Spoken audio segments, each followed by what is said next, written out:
पातशाह बाला प्रीतम सतगुरु जिस डिठै सब दुख जाए। इन्हां अजमतां वडियाइयां दे मालक गुरु हरकृष्ण साहब महाराज जी दे पवित्र चरण छोह प्राप्त इतिहासक स्थान गुरुद्वारा बंगला साहब जी की यात्रा करते हैं। जुगो जुग अटल छतर चवर तखत दे मालिक धन धन श्री गुरु ग्रंथ साहिब पातशाह महाराज जी दे हजूर मनुखा जीवन दियां घड़ियां नूं सफला कर रहे हो। सतगुरु सारियां दी यात्रा सफल करन। हुण समा है गुरु दरबार दे निजम अनुसार गुरु इतिहास दी चल रही लड़ीवार कथा दा अपनियां मन बिरतियां इकागर करो। रसना पवित्र कर दे एक बार सारे उच्चारण करो जी सतनाम वाहे गुरु जी। ये इतिहास पहले पातशाह जाहर पीर जगत गुरु कल तारण आए श्री गुरु नानक देव महाराज जी का है। प्रसंग है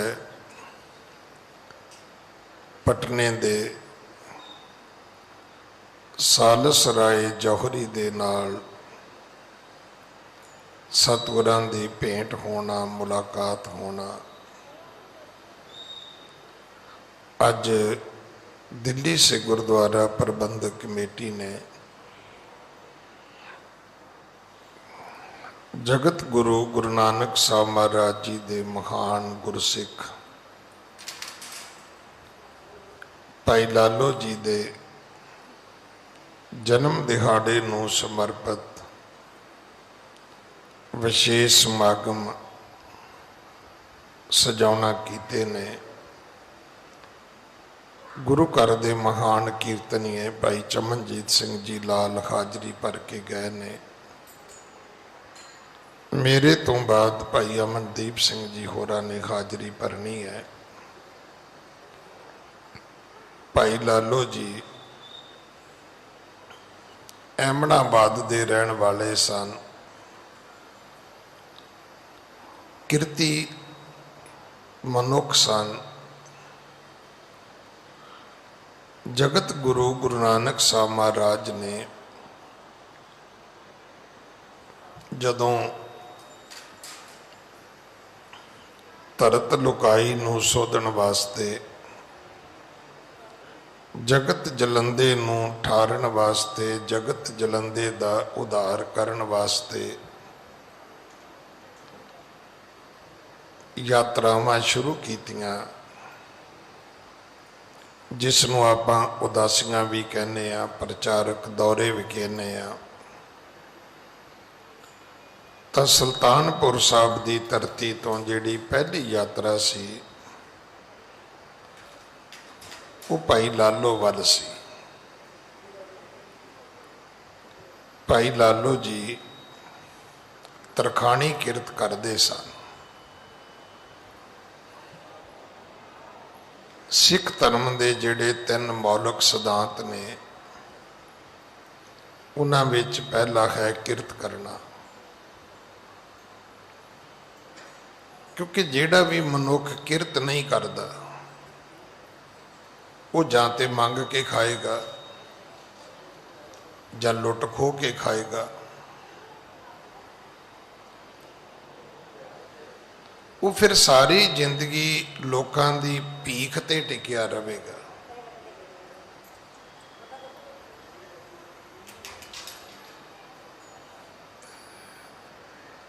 सतगुरु जी ने नाम जपण तो भी पहला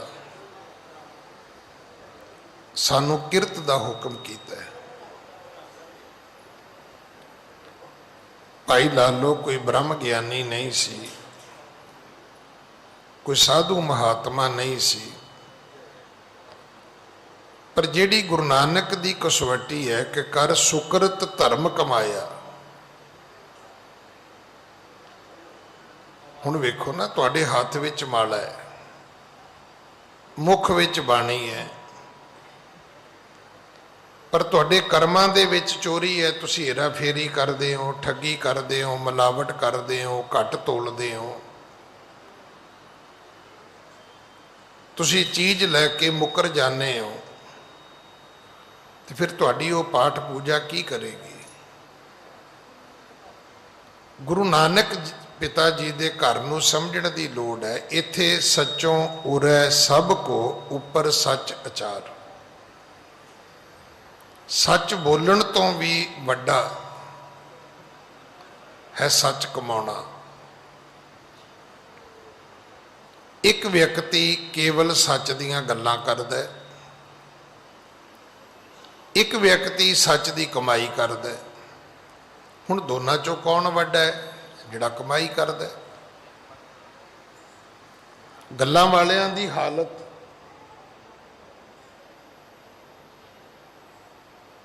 असी वेखी है। थोड़े दिन पहला असी एक कथा सुनी है कि गुरु नानक पिता महाराज ने आप शब्द उचारिया सी कि भाई तुसी गल्लां नाल ही चंगे हो, कम्मां करके चंगे थोड़ा हो।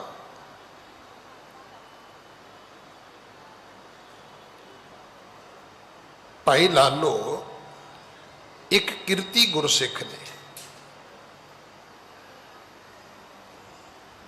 जगत गुरु गुरु नानक साहब महाराज उन्होंने दे घर गए। आप जाके उहदे दरवाजे ते दस्तखत दी, क्योंकि वास्तव दे विच वो गुरु नानक दी जिहड़ी शिक्षा है, जिहड़े सिद्धांत ने, जिहड़े प्रिंसीपल ने, वो उन्होंने कमाउण वाला है। तुसी एक गल नोट करियो, स्कूल दे विच मास्टर किस बच्चे की तरफदारी करदा है, ये गल मैटर नहीं करती। पर जिस दिन हायर पदवियां ते बैठे उन्हां दे वड्डे ऑफिसर आउंदे ने, कोई हायर अथॉरिटी आउंदी है, तो तुसी वेख्या होएगा फिर उत्थे मास्टर उन्हां बच्चों नूं पेश नहीं करता जिन्हां दे घरों दा नाश्ता आउंदा है, जिन्हां दे घरों बच्चों के जन्मदिन ते गिफ्ट आउंदे ने, उन्हां नूं पेश नहीं करता। फिर वो जिहड़े दो चार इंटैलीजेंट बच्चे हुंदे ने उन्हां नूं कहंदा भी अज डीओ साहब आउणगे, अज एजुकेशनल सैक्रैटरी आउणगे, मिनिस्टर आउणगे, ते बच्चों तुसी अगे होना है। पुछो भी हुण भी उन्हां सिफारशी बच्चों नूं अगे करो।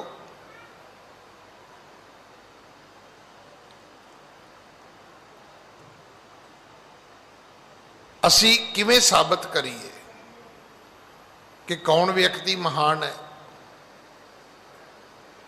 गुरु नानक साहब महाराज दीयां जिहड़ियां टीचिंग ने, जिन्हां ने उन्होंने मन्निया, वो गुरु नानक दे घर विच सब तो वड्डे ने, सब तो उच्चे ने, सब तो सुच्चे ने, सब तो महान ने। भाई एक दो चार दिन नहीं, गुरु नानक साहब पूरे भाई लालो दे घर 30 दिन रुके ने। 25 दिन एक बारी, 5 दिन फिर एक बारी। और ਉਹਦੇ घर बैठ के कोदरे की रोटी खाधी है। हुण कोदरे नूं बाजरा ना कहना, बाजरा होर है, कोदरा होर है।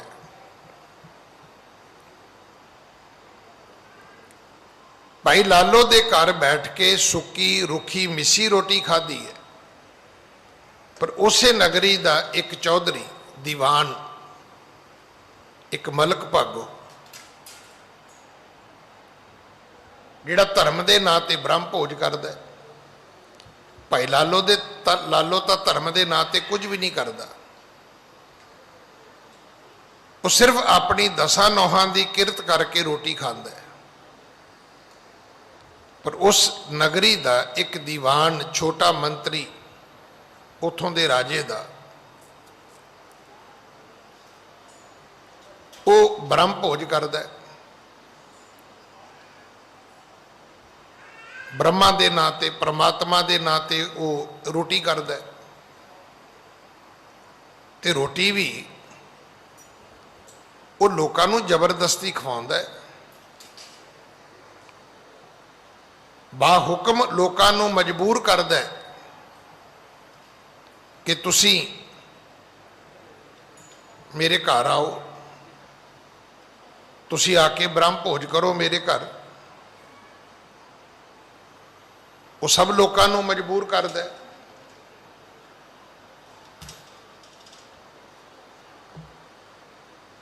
और लोगों के विच इस गल का प्रभाव है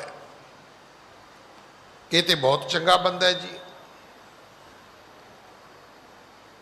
गुरु नानक दे पिता महाराज उत्थे सिर्फ इस करके गए सन, दुनिया नूं ये दसण वास्ते कि किसी दी पाप दी, खून पसीने दी कमाई नूं अगर कोई मनुख अपने पापां नाल इकट्ठा कर लैंदा है, जिहड़ी मलक भागो दी कमाई सी वो पापां दी कमाई सी।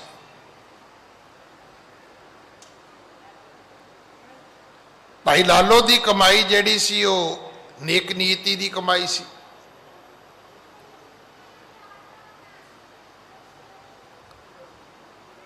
मलक भागो की हालत तो यह सी ना कि जोरी मंगे दान वे ला लो, लोगों को टैक्स लाने, लोगों तो नजायज तरीके नाल पैसे इकट्ठे करने, फिर लोगों के पैसे इकट्ठे कीतियां विचों दान करना।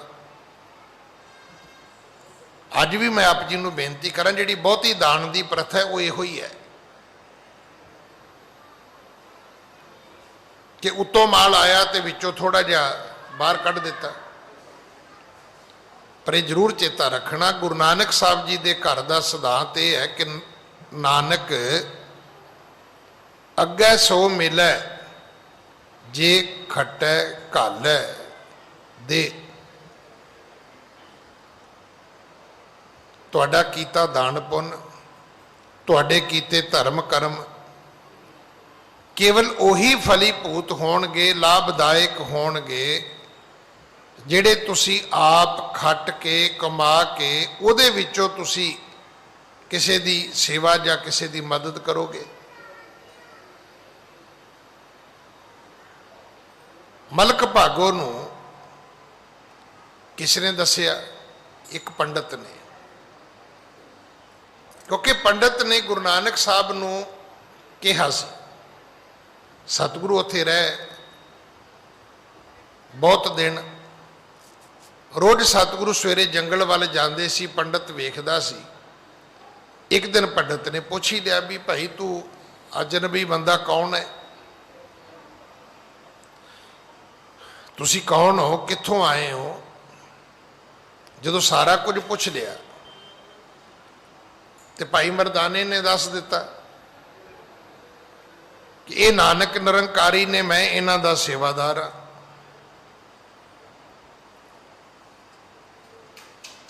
उन्हें सदा भी दे दिता, कहन लगा जी तुसी साडे चौधरी दे घर, दीवान दे घर ब्रह्म भोज है, तुसी उत्थे जरूर आउणा। जदों गुरु साहब नहीं आए तो मलक भागो नूं उन्हें चेता भी कराता भी नानक तपा जा नानक निरंकारी ते आया ही नहीं। फिर उसने सिपाही भेजे, सतगुरु चले गए। फिर सतगुरु जी ने उहदे घर दीयां जिहड़ियां पूड़ियां बणीआं सी उन्हां नूं अपने एक हत्थ विच लैके ते मलक भागो दे घर दी कोदरे दी सुक्की रोटी एक हत्थ विच लैके जदों दोनां नूं दबाया ते आख्या वेख मलक भागो, इहदी कोदरे दी सुक्की रोटी विचों दुध निकलदा है ते तेरियां घिओ विच तलियां पूड़ियां दे विचों खून निकलदा है। खून की है कि तू लोकां दा खून चूसिया होया, लोकां दी हक सच दी कमाई ते तू डाका मारिया होया, तुसी बेईमानी दे नाल उन्हां तो ये पैसे हथियाए होए ने। इस करके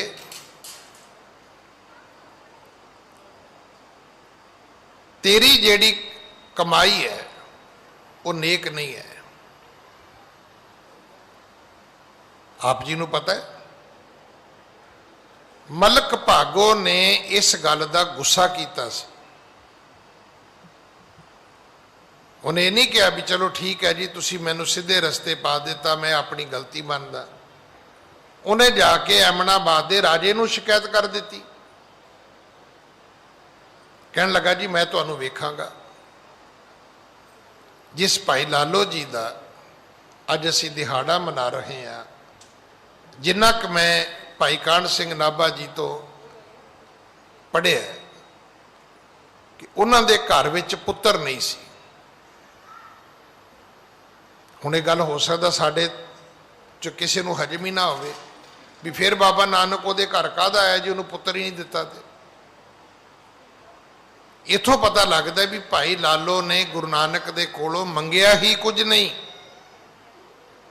जे वो पुत्र मंगदा तो गुरु नानक सब जरूर देंदे उस, केवल ओदी एक धी सी।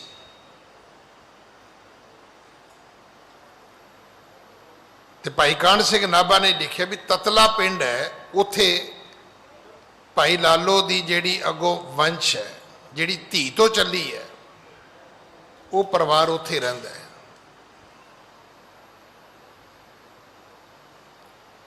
अज का ये जिहड़ा दिन मनाया जा रहा है, ये वास्तव दे विच इहदा सुनेहा की है, संदेश की है। जे भाई लालो का दिन मनाइए तो सानू की शिक्षा मिलती है? सानू शिक्षा मिलती है कि सानू दसां नौहां की किरत करनी चाहिए है।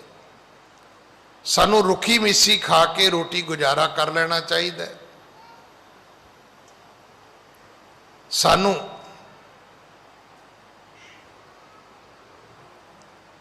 पाप की कमाई नहीं करनी चाहिए। सानू लोकां दी दसां नौहां की कमाई ते डाका नहीं मारना चाहिए। वो इकट्ठा किया धन ये चेता रखना, वो केवल ते केवल लोकां दा चूसिया होया एक खून है। तुसीं अजकल वेखे ब्लड बैंक वाले जिवें वो लोकां दा खून लैंदे ने ना, ठीक है वो तो रैड क्रॉस वास्ते काम करते हैं, वो तो अगों डोनेट करते हैं, वो तो दान करते हैं, वो तो सेवा करते हैं। प्रक्रिया पापी मनुख की भी उही है, पर वो लोगों का खून चूस के आप पींदा है, अपने बच्चों को पियाउंदा है। अगर असी भाई लालो दे पैरोकार हाँ, असी भाई लालो दे अनुयायी हाँ, जे असी मानते हाँ कि साडे वड्डे गुरसिखां विच भाई लालो जी होए ने, तो फिर सानू यही उपदेश मिलता है कि जे तुसी चाहुंदे हो तुहाडे घर गुरु नानक आउण, तुहाडे घर आके गुरु नानक रहन, तो अपने घरां विच बारां ना बनाओ, अपने घरां विच ब्रह्म भोज की व्यवस्था ना करो। जे हो सकती है तो भाई लालो वाली रुखी मिस्सी रोटी का प्रबंध करो। इसका अर्थ है सादगी।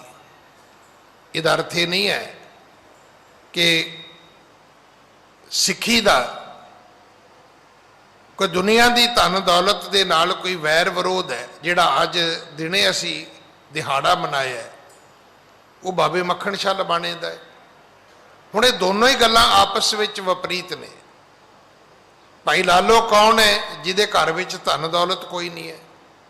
ਤੇ ਬਾਬਾ ਮੱਖਣ ਸ਼ਾਹ ਲਬਾਣਾ ਕੌਣ ਹੈ? ਜਿਹੜਾ ਮੱਥਾ ਵੀ 2-2 ਸੋਨੇ ਦੀਆਂ ਮੋਹਰਾਂ ਟੇਕਦਾ ਹੈ। ਅੱਜ ਸੋਨੇ ਦੇ 1 ਰੁਪਈਏ ਦੀ ਕੀਮਤ ਜਿਹੜੀ ਹੈ ਉਹ 51-52 ਹਜ਼ਾਰ ਹੈ।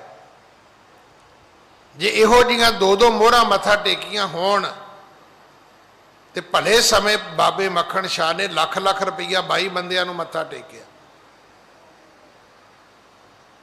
ਤੇ 5 ਮੋਹਰਾਂ ਜਾ ਕੇ ਗੁਰੂ ਤੇਗ ਬਹਾਦਰ ਸਾਹਿਬ ਨੂੰ ਮੱਥਾ ਟੇਕੀਆਂ, 2.5 ਲੱਖ ਉਹ ਬਣ ਗਿਆ। ਕਿੰਨਾ ਕੁ ਅਮੀਰ ਆਦਮੀ ਤੁਸੀਂ ਵੇਖਿਆ ਹੋਏਗਾ ਜਿਹੜਾ ਇੱਕ ਦਿਨ 'ਚ 25 ਲੱਖ ਰੁਪਈਆ ਮੱਥਾ ਟੇਕਦਾ ਹੋਵੇ।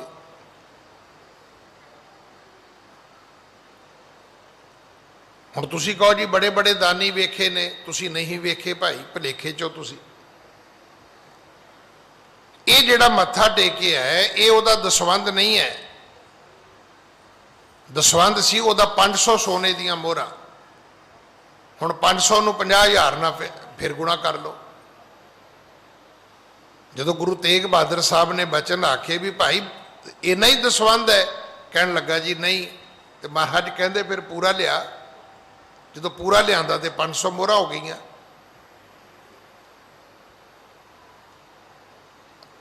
$500 ਮੋਹਰਾਂ ਦਾ ਮਤਲਬ 2.5 ਕਰੋੜ ਰੁਪਈਆ ਬਣਦਾ ਹੈ।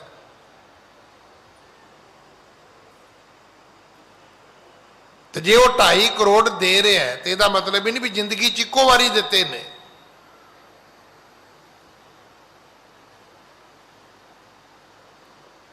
ਇਹ ਨਹੀਂ ਕਿ ਉਹਨੇ ਜ਼ਿੰਦਗੀ 'ਚ ਇੱਕੋ ਵਾਰੀ, ਅੱਜ ਪਹਿਲੀ ਇੱਕੋ ਵਾਰੀ, ਫਸਟ ਲਾਸਟ ਇੱਕੋ ਵਾਰੀ ਉਹਨੇ ਕਿਹਾ ਵੀ ਚਲੋ ਇਹ ਮੇਰਾ ਦਸਵੰਧ ਇੰਨਾ ਹੀ ਹੈ। ਇੰਨਾ ਦਸਵੰਧ ਉਹਦਾ ਹਰ ਸਾਲ ਬਣਦਾ ਹੋਏਗਾ। ਤੁਹਾਨੂੰ ਪਤਾ ਹੈ ਕਿਰਤੀ ਮਨੁੱਖ ਦੇ ਘਰੋਂ ਦਸਵੰਧ ਕਦੇ ਮੁੱਕਦਾ ਨਹੀਂ ਹੈ। ਮੈਂ ਤਾਂ ਰੋਜ਼ ਬੇਨਤੀ ਕਰਦਾ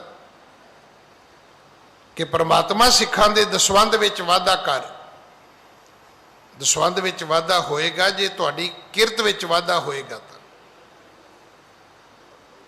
ਇਹ ਤੇ 10ਵਾਂ ਹਿੱਸਾ ਹੈ। ਤੁਸੀਂ ਆਪਣੀ ਕਮਾਈ ਦਾ 10ਵਾਂ ਹਿੱਸਾ ਦੇਣਾ ਹੈ। ਮੈਂ ਇੱਕ ਦਿਨ ਪਹਿਲਾਂ ਵੀ ਕੀਤੀ ਸੀ ਬੇਨਤੀ, ਮੁਸਲਮਾਨਾਂ ਦਾ ਇੱਕ ਫਿਰਕਾ ਹੈ, ਆਗਾ ਖਾਨ ਵਾਲੇ ਜਿਹੜੇ ਨੇ ਉਹ 100 ਚੋਂ 14 ਰੁਪਈਏ ਕੱਢਦੇ ਨੇ, ਅਸੀਂ ਤੇ 10 ਰੁਪਈਏ ਕੱਢਣੇ ਨੇ। ਉਹ 14 ਕੱਢਦੇ ਨੇ ਔਰ ਗਿਣ ਕੇ ਕੱਢਦੇ ਨੇ। ਬਕਾਇਦਾ ਉਹਨਾਂ ਨੇ ਕੈਲਕੂਲੇਟਰ ਲਾਏ ਹੋਏ ਨੇ। ਬਾਬੇ ਮੱਖਣ ਸ਼ਾਹ ਲਬਾਣੇ ਦੇ ਕੋਲ ਆਪਣੇ ਬੇੜੇ ਨੇ। ਭਾਈ ਲਾਲੋ ਦੇ ਕੋਲ ਤੇ ਕੇਵਲ ਤਰਖਾਣ ਸੀ, ਉਹਦੇ ਕੋਲ ਤਿਆਰੀ ਹੈ, ਉਹਦੇ ਕੋਲ ਤੇ ਤੇਸਾ ਹੈ।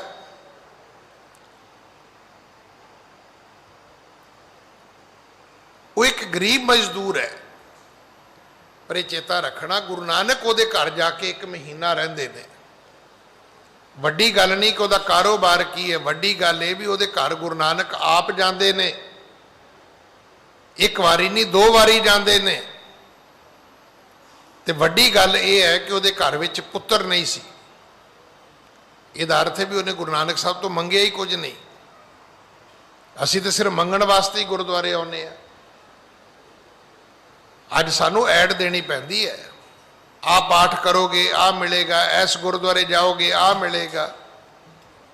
ਮੈਨੂੰ ਯਾਦ ਹੈ ਸੀਸਗੰਜ ਸਾਹਿਬ ਦਾਸ ਦੀ ਸੇਵਾ ਸੀ ਤੇ ਸਾਡੇ ਇੱਕ ਭਾਈ ਸਾਹਿਬ ਬੜੇ ਹਜ਼ਰਤ ਸੀ, ਉਹਨਾਂ ਦੀ ਡਿਊਟੀ ਲੱਗ ਗਈ ਮਜਨੂ ਢਿੱਲੇ।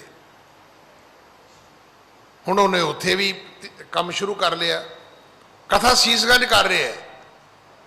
ਕਹਿੰਦਾ ਸਾਧ ਸੰਗਤ ਜੀ ਜਿਹੜੇ ਮਜਨੂ ਢਿੱਲੇ ਮੱਥਾ ਟੇਕਣ ਆਉਂਦੇ ਨੇ, ਨਵੇਂ ਵਿਆਹੇ ਜੋੜੇ, ਕਹਿੰਦਾ ਉਹਨਾਂ ਨੂੰ ਪੁੱਤਰ ਹੁੰਦਾ ਹੈ। ਤੇ ਮੈਂ ਕਿਹਾ ਜਿਹੜੇ ਸੀਸਗੰਜ ਆਉਂਦੇ ਨੇ ਉਹਨਾਂ ਨੂੰ ਕੁੜੀਆਂ ਹੁੰਦੀਆਂ ਨੇ। ਮੈਨੂੰ ਕਥਾ ਦੇ ਵਿੱਚ ਬੋਲਣਾ ਪਿਆ। ਮੈਂ ਕਿਹਾ ਭਾਈ ਸਾਹਿਬ ਇਹ ਕਿਹੜੇ ਧਰਮ ਦਾ ਪ੍ਰਚਾਰ ਕਰ ਰਹੇ ਹੋ ਤੁਸੀਂ? ਕੱਲ ਨੂੰ ਤੁਹਾਡੀ ਡਿਊਟੀ ਰੋਹਤਕ ਲੱਗ ਜਾਏਗੀ, ਤੁਸੀਂ ਉੱਥੇ ਕਹੋਗੇ ਜੀ ਉੱਥੇ ਮੁੰਡੇ ਹੁੰਦੇ ਨੇ। ਕੱਲ ਨੂੰ ਤੁਹਾਡੀ ਡਿਊਟੀ ਗਾਜ਼ੀਆਬਾਦ ਲੱਗ ਗਈ, ਤੁਸੀਂ ਕਹੋਗੇ ਜੀ ਹੁਣ ਉੱਥੇ ਆਓ, ਮੁੰਡੇ ਉੱਥੇ ਹੁੰਦੇ ਨੇ। ਇੱਥੇ ਤਾਂ ਸੱਚ ਹੈ ਵੀ ਜੋ ਮੰਗੈ ਠਾਕੁਰ ਆਪਣੇ ਤੇ ਸੋਈ ਸੋਈ ਦੇਵੈ। ਸਵਾਲ ਤੇ ਵੀ ਤੁਸੀਂ ਮੰਗਣਾ ਹੈ ਕਿ ਨਹੀਂ ਮੰਗਣਾ। ਭਾਈ ਲਾਲੋ ਨੇ ਨਹੀਂ ਸੀ ਮੰਗਿਆ, ਉਹਦੀ ਧੀ ਵੀ ਇੱਕ ਹੈ ਇਤਿਹਾਸ ਦੇ ਵਿੱਚ। ਪਰ ਸਿੱਖੀ ਵਿੱਚ ਨਾਮ ਭਾਈ ਲਾਲੋ ਦਾ ਏਡਾ ਵੱਡਾ ਹੈ ਕਿ ਜੈਸੀ ਮੈਂ ਆਵੇ ਖਸਮ ਕੀ ਬਾਣੀ ਤੈਸੜਾ ਕਰੀ ਗਿਆਨ ਵੇ ਲਾਲੋ। ਅੱਜ ਲੋਕ ਲਿਮਕਾ ਬੁੱਕ ਵਿੱਚ ਆਪਣਾ ਨਾਮ ਲੱਭਦੇ ਫਿਰਦੇ ਨੇ, ਗਿਨੀਜ਼ ਬੁੱਕ ਵਿੱਚ ਆਪਣਾ ਨਾਮ ਲੱਭਦੇ ਫਿਰਦੇ ਨੇ, ਪਤਾ ਨਹੀਂ ਕੌਣ ਫਰੋਲੇਗਾ ਕੌਣ ਪੜ੍ਹੇਗਾ। ਧੰਨ ਭਾਈ ਲਾਲੋ ਜੀ ਦਾ ਨਾਂ ਗੁਰੂ ਗ੍ਰੰਥ ਸਾਹਿਬ ਵਿੱਚ ਦਰਜ ਹੈ। ਉਸ ਭਾਈ ਲਾਲੋ ਨੂੰ ਨਮਸਕਾਰ ਹੈ ਜਿਹਦਾ ਨਾਂ ਸਤਿਗੁਰੂ ਨੇ ਆਪਣੀ ਬਾਣੀ ਵਿੱਚ ਆਪ ਉਚਾਰਿਆ। ਕਿੰਨਾ ਮਹਾਨ ਗੁਰਸਿੱਖ ਹੋਏਗਾ।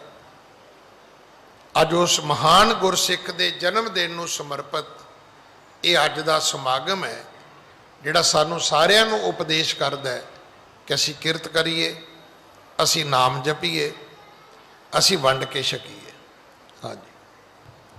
ਬਹੁਰੂ ਲਾਲ ਜਿਨੈ ਕੇ ਪਾਸੂ ਸੋ ਨਹਿ ਲੇਵਤ ਹੈ ਧਨ ਰਾਸੂ। ਜੋ ਲੜੀਵਾਰ ਕਥਾ ਆਪਾਂ ਸੁਣ ਰਹੇ ਹਾਂ ਇਹ ਪਟਨੇ ਦੀ ਕਥਾ ਹੈ।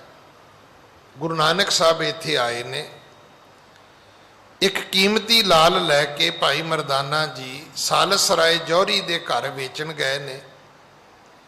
ਉਹਨੇ 100 ਰੁਪਈਆ ਦਰਸ਼ਨ ਭੇਟ ਦਿੱਤੀ ਹੈ ਤੇ ਨਾਲ ਇਹ ਵੀ ਆਖਿਆ ਵੀ ਆਪਣੇ ਖਾਵੰਦ ਆਪਣੇ ਮਾਲਕ ਨੂੰ ਪੁੱਛ ਕੇ ਆ ਵੀ ਇਹਦੇ ਪੈਸੇ ਲੈਣੇ ਕਿੰਨੇ ਨੇ। ਸਤਿਗੁਰੂ ਜੀ ਨੇ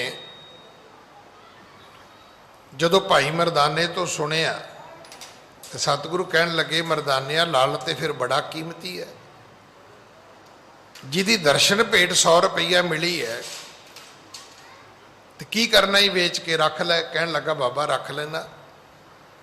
ਕਹਿੰਦੇ ਜਾ ਫਿਰ 100 ਰੁਪਈਆ ਵਾਪਸ ਕਰਿਆ। ਵਾਪਸ ਕਰਨ ਗਿਆ ਤੇ ਉਹ ਧਰਮੀ ਸੀ ਸਾਲਸਰਾਏ ਜੌਹਰੀ। ਕਹਿਣ ਲੱਗਾ ਜੀ ਮੈਂ ਤੇ ਵਾਪਸ ਨਹੀਂ ਲਵਾਂਗਾ, ਮੇਰਾ ਧਰਮ ਨਹੀਂ ਕਹਿੰਦਾ, ਕਿਉਂਕਿ ਲਾਲ ਦੇ ਉੱਪਰ ਮੈਂ ਲਿਖਿਆ ਪੜ੍ਹਿਆ ਕਿ ਜੋ ਦਰਸ਼ਨ ਕਰੇ ਉਹ 100 ਰੁਪਈਆ ਭੇਟਾ ਦੇਵੇ। 7 ਗੇੜੇ ਲੱਗੇ ਭਾਈ ਮਰਦਾਨੇ ਦੇ ਆਪਸ ਵਿੱਚ, ਕਦੇ ਬਾਬੇ ਨਾਨਕ ਦੇ ਕੋਲ, ਕਦੇ ਸਾਲਸਰਾਏ ਜੌਹਰੀ ਦੇ ਕੋਲ। ਅਖੀਰ ਜਿਹੜਾ ਸਾਲਸਰਾਏ ਜੌਹਰੀ ਹੈ ਉਹਨੇ ਮਨ ਵਿੱਚ ਸੋਚਿਆ ਕਿ ਇੰਨਾ ਕੀਮਤੀ ਲਾਲ ਮੈਂ ਆਪਣੀ ਜ਼ਿੰਦਗੀ 'ਚ ਵੇਖਿਆ ਹੀ ਨਹੀਂ। ਜੌਹਰੀ ਆ, ਬੜੇ ਕੀਮਤੀ ਪੱਥਰ ਵੇਖੇ ਨੇ, ਪਰ ਮੈਂ ਪਤਾ ਤੇ ਕਰਾਂ ਜਿਸ ਮਾਲਕ ਦਾ ਇਹ ਕੀਮਤੀ ਲਾਲ ਹੈ ਉਹ ਕਿੱਡਾ ਕੁ ਵੱਡਾ ਜੌਹਰੀ ਹੈ,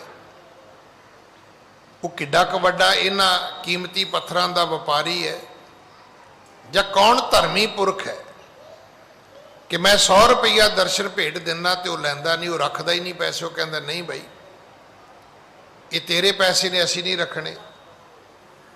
ਏਕ ਸ਼ੁਦਾ ਦੂਜੇ ਸ਼ਰਮ ਭਾਰਾ ਖਿਜਿਓ ਰਿਦੇ ਧਨ ਤੈ ਗ੍ਰੇ ਡਾਰਾ ਸ਼ਾਹ ਤਬੈ ਮਨ ਮਾਹੇ ਵਿਚਾਰਾ ਇਹ ਅਦ ਪੁੱਤ ਬਹੁ ਲਾਲ ਨਿਹਾਰਾ।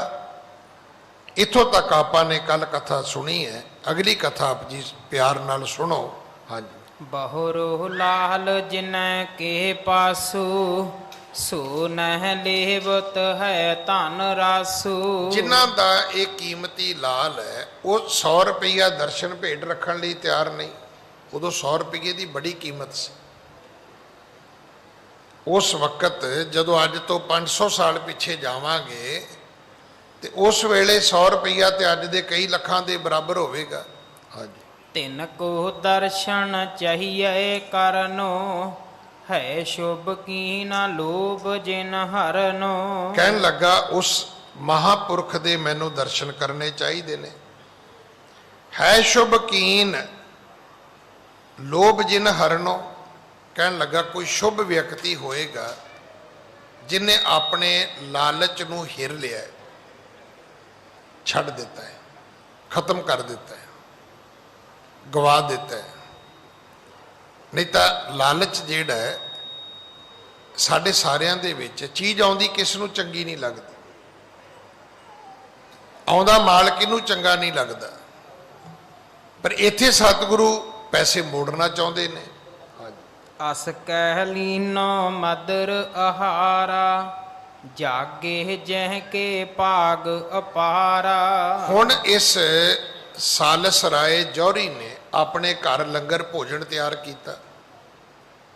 ਬੜੇ ਸੁੰਦਰ ਮਧੁਰ ਸਵਾਦਿਸ਼ਟ ਪਦਾਰਥ ਤਿਆਰ ਕੀਤੇ ਕਿ ਮੈਂ ਗੁਰੂ ਨਾਨਕ ਸਾਹਿਬ ਮਹਾਰਾਜ ਉਹਨੂੰ ਸਤਿਗੁਰਾਂ ਦਾ ਨਾਮ ਤੋਂ ਨਹੀਂ ਪਤਾ, ਉਹਨਾਂ ਦੀ ਕਰਨੀ ਕਮਾਣੀ ਤੋਂ ਵੀ ਬਹੁਤਾ ਨਹੀਂ ਪਤਾ ਉਹਨੂੰ, ਤੇ ਇੱਕ ਲਾਲ ਦੇ ਰਾਹੀਂ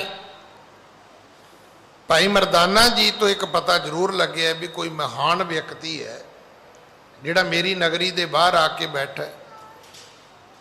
ਕਵੀ ਜੀ ਕਹਿੰਦੇ ਨੇ ਉਹਦੇ ਭਾਗ ਜਾਗੇ ਨੇ ਭਾਈ, ਉਹਦੇ ਕੋਈ ਪੂਰਬਲੇ ਕਰਮ ਅੰਕੁਰ ਜਿਹੜੇ ਨੇ ਉਹ ਪ੍ਰਗਟ ਹੋਏ ਨੇ। ਹਾਂਜੀ, ਨਿਜ ਤੇ ਪਹਿਲੇ ਦਾਸ ਪਠਾਇਆ ਜਾਣ ਨਾ ਦੇਹੋ ਰੱਖੋ ਠਹਿਰਾਇਆ। ਫਿਰ ਉਸ ਨੇ, ਕਿਉਂਕਿ ਲੰਗਰ ਭੋਜਨ ਤਿਆਰ ਕਰਦਿਆਂ ਸਮਾਂ ਲੱਗਣਾ ਸੀ, ਚੁੱਕਦਿਆਂ ਪੈਕ ਕਰਦਿਆਂ ਲੈ ਕੇ ਜਾਂਦਿਆਂ ਸਮਾਂ ਲੱਗਣਾ ਸੀ, ਉਹਨੇ ਕੀ ਕੀਤਾ, ਆਪਣੇ ਘਰ ਦਾ ਇੱਕ ਨੌਕਰ ਭੇਜਿਆ ਵੀ ਤੂੰ ਪਹਿਲਾਂ ਜਾ, ਜੇ ਤੇ ਬੈਠੇ ਰਹਿਣ ਤੇ ਬੈਠੇ ਰਹਿਣ, ਤੇ ਜੇ ਕੋਈ ਉੱਠ ਕੇ ਤੁਰਨ ਲੱਗਣ ਤੇ ਤੂੰ ਹੱਥ ਜੋੜੀ ਜੀ ਵੀ ਥੋੜਾ ਜਿਹਾ ਸਮਾਂ ਹੋਰ ਦਿਓ, ਤੇ ਸਾਲਸ ਰਾਏ ਜੌਹਰੀ ਜਿਹੜੇ ਨੇ ਉਹ ਤੁਹਾਡੇ ਦਰਸ਼ਨ ਕਰਨ ਵਾਸਤੇ ਆ ਰਹੇ ਨੇ। ਹਾਂਜੀ, ਗਮਨੇ ਹੋ ਘਰ ਤੇ ਭੇਟ ਲੈ ਸ਼ਾਹ ਜੋ ਸਾਲਸ ਰਾਏ। ਇਹੋ ਜਿਹੜਾ ਸਾਲਸ ਰਾਏ ਜੌਹਰੀ ਹੈ, ਸਤਿਗੁਰਾਂ ਦੇ ਛਕਣ ਵਾਸਤੇ ਪਦਾਰਥ ਲੈ ਕੇ, ਸਤਿਗੁਰਾਂ ਦੇ ਚਰਨਾਂ ਤੇ ਭੇਟਾ ਕਰਨ ਵਾਸਤੇ ਮਾਇਆ ਲੈ ਕੇ, ਧਨ ਲੈ ਕੇ ਉੱਥੇ ਪਹੁੰਚਦਾ ਜਿੱਥੇ ਗੁਰੂ ਨਾਨਕ ਸਾਹਿਬ ਪਿਤਾ ਮਹਾਰਾਜ ਸ਼ਿਸ਼ੋਭਤ ਨੇ, ਬਰਾਜੇ ਨੇ। ਹਾਂਜੀ, ਦੂਰੋਂ ਤੇ ਦੇਖਤ ਪਇਓ ਸ਼੍ਰੀ ਗੁਰ ਰੂਪ ਸੁਹਾਏ। ਇਹਨੇ ਦੂਰੋਂ ਹੀ ਜਦੋਂ ਗੁਰੂ ਨਾਨਕ ਸਾਹਿਬ ਪਿਤਾ ਮਹਾਰਾਜ ਦੇ ਦਰਸ਼ਨ ਕੀਤੇ, ਦੂਰੋਂ ਤੇ ਦੇਖਤ ਭਇਓ, ਦੂਰੋਂ ਵੇਖਿਆ ਇਹਨੇ। ਕਮਲ ਫੁੱਲ ਵਰਗਾ ਖਿੜਿਆ ਹੋਇਆ ਮੁਖੜਾ ਹੈ, ਸਤਿਗੁਰੂ ਜੀ ਦੇ ਮੁਖੜੇ ਤੇ ਨੂਰ ਹੈ, ਸਤਿਗੁਰੂ ਦੇ ਚਿਹਰੇ ਦਾ ਤੇਜ ਪ੍ਰਤਾਪ ਜਦੋਂ ਇਸ ਨੇ ਦਰਸ਼ਨ ਕੀਤੇ ਨੇ। ਹਾਂਜੀ, ਹਵੈ ਲੱਜਤ ਬੈਠਾ ਮਰਦਾਨਾ ਗਰੀਬ ਨੀਚ ਕਰ ਕਛ ਨਾ ਬਖਾਨਾ। ਹੈਵੈ ਲੱਜਤ ਬੈਠਾ ਮਰਦਾਨਾ ਗਰੀਬ ਨੀਚ ਕਰ ਕਛ ਨਾ ਬਖਾਨਾ।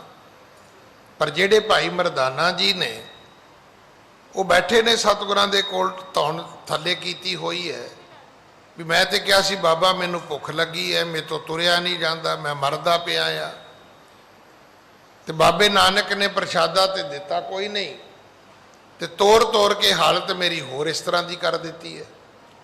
ਖਿਜ ਭਾ ਤੂਸ਼ਣ ਅਤੇ ਸ਼ੁਦਾ ਤੁਰ ਸਭੈ ਬਾਤ ਮਨ ਮਾਹੇ ਰਹਾ ਜਰ। ਚੁੱਪ ਕਰਕੇ ਬੈਠਾ ਹੈ, ਖਿਜਿਆ ਹੋਇਆ ਹੈ, ਭੁੱਖਾ ਹੈ, ਕਿਉਂਕਿ ਇਹਨੇ 3 ਕੋਸ ਪਹਿਲਾਂ ਕਿਹਾ ਸੀ ਪਟਨੇ ਪਹੁੰਚਣ ਤੋਂ ਵੀ ਬਾਬਾ ਮੈਂ ਮਰ ਗਿਆ ਭੁੱਖ ਨਾਲ, ਮੇਰੀ ਜਾਨ ਨਿਕਲ ਰਹੀ ਹੈ। ਪਰ ਉਸ ਤੋਂ ਬਾਅਦ ਇਹ ਸਾਰਾ ਕੁਝ ਹੋ ਬੀਤਿਆ, ਅਜੇ ਤੱਕ ਨਾ ਲੰਗਰ ਮਿਲਿਆ ਨਾ ਭੋਜਨ ਮਿਲਿਆ। ਹਾਂਜੀ, ਅੰਤਰ ਉਰ ਕੇ ਗਟੀ ਵਿਚਾਰੇ ਸ਼੍ਰੀ ਗੁਰ ਡਰ ਕਰ ਕਛ ਨਾ ਉਚਾਰੇ। ਹੁਣ ਜਦੋਂ ਇਹਨੇ ਵੇਖਿਆ ਸਾਲਸ ਰਾਏ ਜੌਹਰੀ ਪਦਾਰਥ ਲੈ ਕੇ ਆਇਆ, ਭੋਜਨ ਲੈ ਕੇ ਆਇਆ, ਹੁਣ ਸਮਝ ਤੇ ਆ ਗਈ ਭਾਈ ਮਰਦਾਨੇ ਨੂੰ, ਕਿਉਂਕਿ ਜਿਹੜੀ ਉਹਨਾਂ ਦੀ ਅਖੌਤੀ ਜਾਤ ਹੈ ਉਹ ਡੂਮ ਸੀ, ਘਰ ਘਰ ਵਿੱਚ ਜਾਂਦੇ ਸੀ, ਉਹਨਾਂ ਨੂੰ ਸਮਝ ਆ ਗਈ ਵੀ ਜਿਸ ਘਰੋਂ ਇਹ ਲੰਗਰ ਭੋਜਨ ਆਇਆ ਹੈ ਪਦਾਰਥ ਤੇ ਬੜੇ ਸੋਹਣੇ ਹੋਣਗੇ, ਬੜੇ ਸਵਾਦਿਸ਼ਟ ਹੋਣਗੇ। ਭਾਈ ਮਰਦਾਨੇ ਦਾ ਮਨ ਕਰਦਾ ਹੈ ਕਿ ਬਾਬਾ ਨਾਨਕ ਮੈਨੂੰ ਤੇ ਕਹਿ ਹੀ ਦਵੇ ਵੀ ਤੂੰ ਮਰਦਾਨਿਆ, ਤੂੰ ਤੇ ਪਹਿਲਾਂ ਛਕ ਆ, ਪਰ ਮੰਗਦਾ ਨਹੀਂ। ਮੰਗਦਾ ਕਿਉਂ ਨਹੀਂ? ਸ਼੍ਰੀ ਗੁਰ ਡਰ ਕਰ ਕੁਛ ਨਾ ਉਚਾਰੇ, ਸਤਿਗੁਰੂ ਜੀ ਤੋਂ ਡਰ ਲੱਗਦਾ ਹੈ, ਕਿਉਂਕਿ ਥੋੜਾ ਚਿਰ ਪਹਿਲਾਂ ਕੌਡੇ ਰਾਖਸ਼ ਨੇ ਫੜਿਆ ਸੀ, ਕੁਝ ਦਿਨ ਪਹਿਲਾਂ, ਤੇ ਉਦੋਂ ਮਾਫੀ ਮੰਗ ਕੇ ਛੁੱਟਿਆ ਸੀ, ਕਹਿੰਦਾ ਬਾਬਾ ਮੁੜ ਕੇ ਤੁਹਾਡੀ ਹੁਕਮਾਂ ਦੀ ਅਦੂਲੀ ਨਹੀਂ ਕਰਦਾ। ਇਸ ਤੋਂ ਬਾਅਦ ਕਦੇ ਤੁਹਾਡੇ ਬਚਨਾਂ ਦੀ ਅਦੂਲੀ ਨਹੀਂ ਕਰਦਾ, ਇਸੇ ਕਰਕੇ ਡਰਦਾ, ਚੁੱਪ ਕਰਕੇ ਬੈਠਾ ਹੈ। ਸਾਲਸ ਰਾਏ ਆਏ ਤਹਿ ਕਾਲਾ, ਆਗੇ ਭੋਜਨ ਤਰੇ ਰਸਾਲਾ। ਇਸ ਸਾਲਸ ਰਾਏ ਜੌਹਰੀ ਨੇ ਪਦਾਰਥ ਰੱਖੇ, ਭੇਟਾ ਰੱਖੀ ਹੈ, ਗੁਰੂ ਨਾਨਕ ਸਾਹਿਬ ਮਹਾਰਾਜ ਦੇ ਚਰਨਾਂ ਤੇ ਮੱਥਾ ਟੇਕਿਆ ਹੈ। ਹਾਂਜੀ, ਹਾਥ ਬੰਦ ਬੰਦਨ ਕੋ ਕਰ ਕੈ, ਸਭੈ ਸੁਣਾਈ ਬਾਤ ਉਚਰ ਕੈ। ਇਹਨੇ ਹੱਥ ਜੋੜੇ, ਮੱਥਾ ਟੇਕਿਆ, ਭਰੀ ਸੰਗਤ ਵਿੱਚ ਉੱਚੀ ਬੋਲ ਕੇ ਇਸ ਨੇ ਬੇਨਤੀ ਕੀਤੀ। ਹਾਂਜੀ, ਦਰਬ ਤੁਮਾਰੋ ਇਹੋ ਆਬ ਲੀਜੈ, ਧਰਮ ਹਮਾਰੋ ਰਾਖਣ ਕੀਜੈ। ਕਹਿਣ ਲੱਗਾ ਜੀ ਆ 100 ਰੁਪਈਆ ਇਹ ਜਿਹੜਾ ਤੁਸੀਂ ਲਾਲ ਕੀਮਤੀ ਮੇਰੇ ਘਰ ਘੱਲਿਆ ਸੀ, ਇਹ ਉਹਦੀ ਦਰਸ਼ਨ ਭੇਟ ਹੈ, ਇਹ ਉਹਨੂੰ ਵੇਖਣ ਦੀ ਭੇਟ ਹੈ, ਉਹਦੇ ਉੱਤੇ ਲਿਖੀ ਹੋਈ ਹੈ ਤੇ ਮੈਂ ਦਿੱਤੀ ਸੀ, ਤੇ ਤੁਹਾਡਾ ਸੇਵਕ ਮਰਦਾਨਾ ਜਿਹੜਾ ਮੇਰੇ ਘਰ ਸੁੱਟ ਕੇ ਆ ਗਿਆ। ਕਹਿਣ ਲੱਗਾ ਜੀ ਪਹਿਲੀ ਬੇਨਤੀ ਆ 100 ਰੁਪਈਆ ਆਪਣਾ ਲਵੋ ਤਾਂ ਕਿ ਮੇਰਾ ਧਰਮ ਤੇ ਬਚੇ। ਮੇਰਾ ਧਰਮ ਹੈ ਕਿ ਮੈਂ ਖੁਦ ਪੜ੍ਹਿਆ, ਲਾਲ ਤੇ ਲਿਖਿਆ ਸੀ ਕਿ ਜਿਹੜਾ ਮੇਰੇ ਦਰਸ਼ਨ ਕਰੇਗਾ ਉਹ 100 ਰੁਪਈਆ ਭੇਟਾ ਦੇਵੇਗਾ। ਹਾਂਜੀ, ਸ਼੍ਰੀ ਗੁਰ ਕਹੈ ਜੇ ਵੇਚਈ, ਤਬ ਧਨ ਲੈ ਨਿਜ ਪਾਣ। ਗੁਰੂ ਨਾਨਕ ਸਾਹਿਬ ਕਹਿਣ ਲੱਗੇ ਭਾਈ ਜੇ ਤਾਂ ਅਸੀਂ ਵੇਚੀਏ ਤੇ ਜ਼ਰੂਰ ਪੈਸੇ ਲਈਏ, ਜਦੋਂ ਅਸੀਂ ਵੇਚ ਹੀ ਨਹੀਂ ਰਹੇ ਤੇ ਪੈਸੇ ਕਾਹਦੇ? ਤੂੰ ਖਰੀਦ ਨਹੀਂ ਰਿਹਾ, ਅਸੀਂ ਵੇਚ ਨਹੀਂ ਰਹੇ, ਤੇ 100 ਰੁਪਈਆ ਕਿਉਂ ਲਈਏ ਭਾਈ? ਅਸੀਂ ਤਾਂ ਨਹੀਂ ਲੈਂਦੇ। ਨਹਿ ਵੇਚੈ ਤੋ ਲਿਹੈ ਕਸ, ਰਾਖੋ ਦਰਬ ਅਪਾਨ। ਇਸ ਕਰਕੇ ਇਹ ਦਰਬ ਤੇਰਾ ਹੈ, ਇਹ ਧਨ ਤੇਰਾ ਹੈ, ਇਹ ਤੈਨੂੰ ਹੀ ਰੱਖਣਾ ਬਣਦਾ, ਸਾਨੂੰ ਨਹੀਂ ਬਣਦਾ, ਅਸੀਂ ਨਹੀਂ ਰੱਖਾਂਗੇ। ਵੇਚਾਂਗੇ ਤੇ ਜ਼ਰੂਰ ਪੈਸੇ ਲਵਾਂਗੇ, ਨਹੀਂ ਵੇਚਾਂਗੇ ਤੇ ਪੈਸੇ ਬਿਲਕੁਲ ਨਹੀਂ ਲਵਾਂਗੇ। ਦਰਸ਼ਨ ਪਰਸ ਪਰਮ ਮਿਟ ਗਇਓ, ਬੈਨ ਸੁਣੇ ਮਨ ਨਿਰਮਲ ਭਇਓ। ਸਾਲਸ ਰਾਏ ਜੌਹਰੀ ਦਾ ਜਿਹੜਾ ਥੋੜਾ ਬਹੁਤਾ ਭਰਮ ਸੀ ਉਹ ਵੀ ਮੁੱਕ ਗਿਆ, ਮਨ ਪਵਿੱਤਰ ਹੋ ਗਿਆ। ਜਿਹੜੀ ਥੋੜੀ ਬਹੁਤੀ ਮਨ ਚ ਮੈਲ ਸੀ, ਮਲਮਾ ਸੀ, ਕੋਈ ਸ਼ੰਕਾ ਸੀ, ਉਹ ਵੀ ਖਤਮ ਹੋ ਗਿਆ। ਹੁਣ ਗੁਰੂ ਪਿਤਾ ਮਹਾਰਾਜ ਤੇ ਇਹਦੀ ਸ਼ਰਧਾ, ਇਹਦਾ ਸਿਦਕ, ਇਹਦਾ ਭਰੋਸਾ ਵੱਧ ਗਿਆ। ਜਾਣੇ ਸੰਤ ਰੂਪ ਇਹੋ ਪੂਰੇ, ਦੇਖਣ ਸੁਣਨ ਜਿਨਾ ਕਹਿ ਰੂਰੇ। ਸਮਝ ਆ ਗਈ ਇਹ ਸੰਤ ਰੂਪ ਹੈ, ਇਹ ਪੂਰਨ ਹੈ। ਇਹਨਾਂ ਦੇ ਦੇਖਣ ਸੁਣਨ ਤੋਂ ਪਤਾ ਲੱਗਦਾ ਹੈ ਵੀ ਇਹ ਤਾਂ ਬੜੇ ਸੁੰਦਰ ਜੀਵਨ ਦੇ ਮਾਲਕ ਨੇ, ਬੜੀ ਸੁੰਦਰ ਅਵਸਥਾ ਦੇ ਅਧਿਕਾਰੀ ਨੇ। ਹਾਂਜੀ, ਕਹਿਤ ਬਚਨ ਹੈ ਬਿਸਮਾਦਾ, ਲਾਲ ਪਿਖਾ ਇਹ ਤੁਮੈ ਪ੍ਰਸਾਦਾ। ਕਹਿਤ ਬਚਨ ਮੈਂ ਹਵੈ ਬਿਸਮਾਦਾ, ਲਾਲ ਪਿਖਾ ਇਹ ਤੁਮੇ ਪ੍ਰਸਾਦਾ। ਕਹਿਣ ਲੱਗਾ ਗੁਰੂ ਨਾਨਕ ਸਾਹਿਬ ਨੂੰ ਸੰਬੋਧਨ ਹੋ ਕੇ, ਕਹਿੰਦਾ ਜੀ ਮੈਨੂੰ ਅਜੇ ਬਾਕੀ ਤੇ ਨਹੀਂ ਪਤਾ, ਪਰ ਮੈਂ ਇੱਕ ਗੱਲ ਜ਼ਰੂਰ ਕਹਿ ਸਕਦਾ ਕਿ ਇਹੋ ਜਿਹਾ ਲਾਲ ਜਿਹੜਾ ਮੈਂ ਜ਼ਿੰਦਗੀ 'ਚ ਪਹਿਲੀ ਵਾਰੀ ਵੇਖਿਆ, ਪਰ ਇਹਦੇ ਦਰਸ਼ਨ ਵੀ ਤੇ ਮੈਨੂੰ ਤੁਹਾਡੀ ਕਿਰਪਾ ਕਰਕੇ ਹੋਏ ਨੇ। ਨਾ ਤੁਸੀਂ ਪਟਨੇ ਵਿੱਚ ਆਉਂਦੇ ਤੇ ਨਾ ਮੈਨੂੰ ਇਸ ਲਾਲ ਦੇ ਦਰਸ਼ਨ ਹੁੰਦੇ, ਵੀ ਮੈਂ ਤੇ ਇਹੋ ਜਿਹਾ ਲਾਲ ਆਪਣੀ ਜ਼ਿੰਦਗੀ 'ਚ ਕਦੇ ਵੇਖਿਆ ਹੀ ਨਹੀਂ। ਵਪਾਰੀ ਜ਼ਰੂਰ ਆ, ਬੜੇ ਬੜੇ ਵੱਡੇ ਜੌਹਰੀਆਂ ਨਾਲ ਵਣਜ ਵਪਾਰ ਵੀ ਕਰਦਾ ਆ, ਪਰ ਇਹ ਬਿਲਕੁਲ ਅਦਭੁਤ ਲਾਲ ਹੈ। ਅਸਲ ਵਿੱਚ ਉਹ ਲਾਲ ਕੋਈ ਆਮ ਪੱਥਰ ਹੈ ਨਹੀਂ ਸੀ, ਉਹ ਕੋਈ ਦੁਨਿਆਵੀ ਵਸਤੂ ਨਹੀਂ ਸੀ ਭਾਈ। ਇਸੇ ਕਰਕੇ ਗੁਰੂ ਨਾਨਕ ਸਾਹਿਬ ਨੇ ਕਿਹਾ ਸੀ ਮਰਦਾਨਿਆ ਇਹ ਲਾਲ ਨਹੀਂ, ਇਹ ਤੇ ਪਰਮੇਸ਼ਰ ਦਾ ਨਾਮ ਹੈ। ਕਿਉਂਕਿ ਜਿਹੜਾ ਪਰਮਾਤਮਾ ਦਾ ਨਾਮ ਹੈ ਉਹਦੇ ਬਾਰੇ ਸਤਿਗੁਰੂ ਜੀ ਰੋਜ਼ ਸਮਝਾਉਂਦੇ ਨੇ, ਗੁਰ ਕਾ ਸ਼ਬਦ ਰਤਨ ਹੈ, ਹੀਰੇ ਜਿਤ ਜੜਾਓ, ਤੇ ਸ਼ਬਦ ਰਤਨ ਜਿਨ ਮਨ ਲਾਗਾ। ਹੁਣ ਇਹ ਕੀਮਤੀ ਰਤਨ ਜਿਨ੍ਹਾਂ ਦੇ ਮਨ ਵਿੱਚ ਲੱਗ ਗਿਆ, ਟਿਕ ਗਿਆ, ਵਸ ਗਿਆ। ਹੁਤੋ ਲਾਲ ਉਹ ਕਹਿ ਤੁਮ ਲਾਲਾ, ਜਿਨ ਮਿਲਨੇ ਮੈਂ ਭਇਆ ਨਿਹਾਲਾ। ਤੇ ਹੁਣ ਸਾਲਸ ਰਾਏ ਜੌਹਰੀ ਕੀ ਕਹਿੰਦਾ ਹੈ ਕਹਿੰਦਾ ਹੂਤੋ ਲਾਲ ਉਹ, ਕਹਿੰਦਾ ਇੱਕ ਤੇ ਉਹ ਲਾਲ ਸੀ ਜਿਹਨੇ ਮੈਨੂੰ ਤੁਹਾਡੇ ਦਰਸ਼ਨ ਕਰਾ ਦਿੱਤੇ। ਕਹਿ ਤੁਮ ਲਾਲਾ, ਕਹਿਣ ਲੱਗਾ ਤੁਸੀਂ ਉਦੋਂ ਵੀ ਵੱਡੇ ਲਾਲ ਹੋ, ਤੁਹਾਡੇ ਦਰਸ਼ਨ ਹੀ ਬੜੇ ਕੀਮਤੀ ਨੇ। ਜਿਨ ਮਿਲਣੇ ਮੈਂ ਭਇਓ ਨਿਹਾਲਾ, ਕਹਿਣ ਲੱਗਾ ਜੀ ਮੈਂ ਤੇ ਉਸ ਲਾਲ ਦਾ ਵੀ ਧੰਨਵਾਦੀ ਹਾਂ ਜਿਹਦੀ ਨਿਸਬਤ, ਜਿਹਦੀ ਬਦੌਲਤ ਮੈਂ ਤੁਹਾਨੂੰ ਮਿਲਿਆ, ਮੈਂ ਤੇ ਨਿਹਾਲ ਹੋ ਗਿਆ। ਇੱਕ ਲਾਲ ਨਹੀਂ, ਮੈਂ ਤੇ ਦੋ ਲਾਲਾਂ ਦੇ ਦਰਸ਼ਨ ਕਰ ਲਏ। ਹਾਂਜੀ। ਮੁਝ ਸਮਝਾਏ ਸੁਣਾਵੋ ਬਾਣੀ, ਹੇ ਕਿਰਪਾਲ ਤੁਮ ਸਭ ਗੁਣ ਖਾਨੀ। ਕਹਿਣ ਲੱਗਾ ਜੀ ਮੈਨੂੰ ਸਮਝਾਓ, ਮੈਨੂੰ ਆਪਣੀ ਬਾਣੀ ਦਾ ਉਪਦੇਸ਼ ਦਿਓ ਤਾਂ ਕਿ ਮੈਨੂੰ ਪਤਾ ਲੱਗ ਸਕੇ ਕਿ ਮੇਰੇ ਜੀਵਨ ਦਾ ਭਲਾ ਕਿਵੇਂ ਹੋ ਸਕਦਾ ਹੈ। ਮੈਨੂੰ ਕੋਈ ਸਿੱਖਿਆ, ਮੈਨੂੰ ਕੋਈ ਉਪਦੇਸ਼ ਦਿਓ, ਕਰੋ ਕਿਰਪਾ ਮੇਰੇ ਤੇ। ਹਾਂਜੀ। ਦੇਨੈ ਹੇਤ ਸ਼ਾਹ ਉਪਦੇਸ਼ਾ, ਬੋਲੇ ਸ਼ਬਦ ਤਬੇ ਜਗਤੇਸ਼ਾ। ਮੁਝੇ ਸਮਝਾਏ ਸੁਣਾਵੋ ਬਾਣੀ, ਕਹਿਣ ਲੱਗਾ ਜੀ ਕੋਈ ਬਾਣੀ, ਕੋਈ ਸ਼ਬਦ, ਕੋਈ ਅਕਸ਼ਰ, ਕੋਈ ਆਪਣੇ ਮੁਖ ਤੋਂ ਮੈਨੂੰ ਉਪਦੇਸ਼ ਦਿਓ। ਤਦੋਂ ਫਿਰ ਗੁਰੂ ਨਾਨਕ ਦੇ ਪਿਤਾ ਮਹਾਰਾਜ ਦੇਣੇ ਹੇਤ ਸ਼ਾਹ ਉਪਦੇਸ਼ਾ, ਬੋਲੇ ਸ਼ਬਦ ਤਬੇ ਜਗਤੇਸ਼ਾ। ਫਿਰ ਸਤਿਗੁਰੂ ਨੇ ਇੱਕ ਸ਼ਬਦ ਇੱਥੇ ਉਚਾਰਿਆ, ਪਰ ਭਾਈ ਵੀਰ ਸਿੰਘ ਨੇ ਲਿਖਿਆ ਵੀ ਇਹ ਸ਼ਬਦ ਗੁਰੂ ਗ੍ਰੰਥ ਸਾਹਿਬ ਦੇ ਵਿੱਚ ਨਹੀਂ ਹੈ, ਇਹ ਬਾਣੀ ਦੇ ਰੂਪ ਦੇ ਵਿੱਚ ਗੁਰੂ ਗ੍ਰੰਥ ਸਾਹਿਬ ਦੇ ਵਿੱਚੋਂ ਸਾਨੂੰ ਪ੍ਰਾਪਤ ਨਹੀਂ ਹੋਏਗਾ। ਇਤਿਹਾਸ ਵਿੱਚੋਂ ਜ਼ਰੂਰ ਮਿਲਦਾ ਹੈ ਕਿ ਇਸ ਤਰ੍ਹਾਂ ਦਾ ਉਪਦੇਸ਼ ਗੁਰੂ ਨਾਨਕ ਸਾਹਿਬ ਨੇ ਉਸ ਸਾਲਸ ਰਾਏ ਜੌਹਰੀ ਨੂੰ ਦਿੱਤਾ ਸੀ। ਲਾਲੋ ਲਾਲ ਉਪਾਇਆ, ਲਾਲੋ ਲਾਲ ਦਿਸਨ, ਜਿਨਾ ਲਾਲੀ ਨੇਤਰ ਮੈਂ ਦੂਜਾ ਨਾ ਜਨਨ। ਸੁਨ ਸਾਲਸ ਤੂੰ ਜਵਾਹਰੀ, ਆਪਣਾ ਲਾਲ ਪਛਾਣ, ਕੂੜੇ ਲਾਲ ਨ ਗੰਢ ਬਨ, ਲੀਜੈ ਭਲੇ ਸਿਜਾਣ। ਕੰਕਰ ਪੱਥਰ ਮੇਲ ਕੈ, ਨਾਉ ਸਦਾਇਓ ਸ਼ਾਹੋ, ਬਿਨ ਸਤਿਗੁਰ ਪੂਰੈ ਅੰਧ ਹੈ, ਮੂਲ ਨ ਬੂਝੈ ਰਾਹੋ।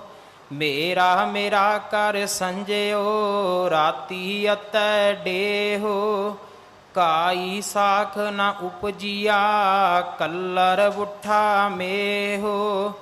ਸੁਨ ਸਾਲਸ ਇਹੋ ਬੇਨਤੀ, ਜੇ ਕਰਮ ਪ੍ਰਾਪਤ ਹੋਏ, ਨਾਨਕ ਏਕ ਅਰਾਧੀਐ, ਦੁਖ ਨ ਲਾਗੈ ਕੋਏ। ਸਤਿਗੁਰੂ ਜੀ ਦਾ ਉਪਦੇਸ਼ ਇਹ ਸੀ ਕਿ ਲਾਲੋ ਲਾਲ ਉਪਾਇਆ, ਪਰਮਾਤਮਾ ਨੇ ਇਸ ਨੂੰ ਪੈਦਾ ਕੀਤਾ।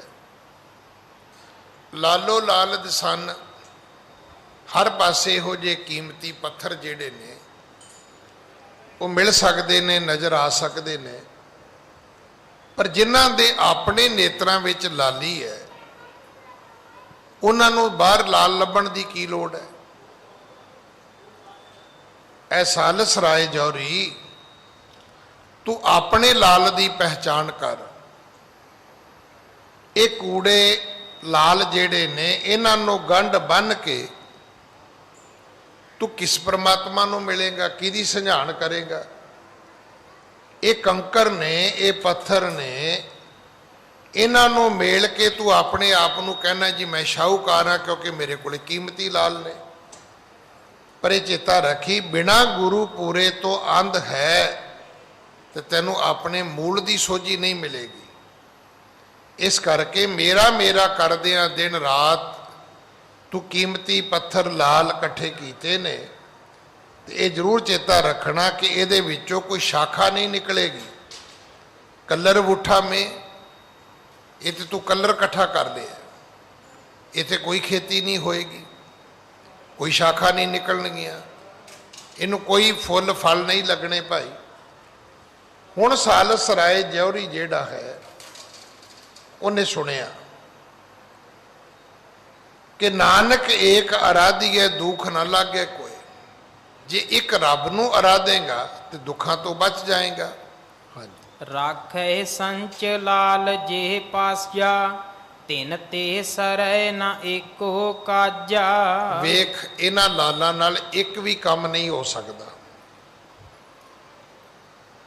ਇਹਨਾਂ ਲਾਲਾਂ ਦੇ ਨਾਲ, ਕੀਮਤੀ ਪੱਥਰਾਂ ਨਾਲ ਤੇਰਾ ਇੱਕ ਵੀ ਕਾਰਜ ਜਿਹੜਾ ਹੈ ਪਰਮਾਰਥ ਦਾ ਅਧਿਆਤਮਕਤਾ ਦਾ, ਪਰਮਾਤਮਾ ਦੇ ਮਿਲਾਪ ਦਾ ਇੱਕ ਵੀ ਕਾਰਜ ਨਹੀਂ ਹੋ ਸਕਦਾ।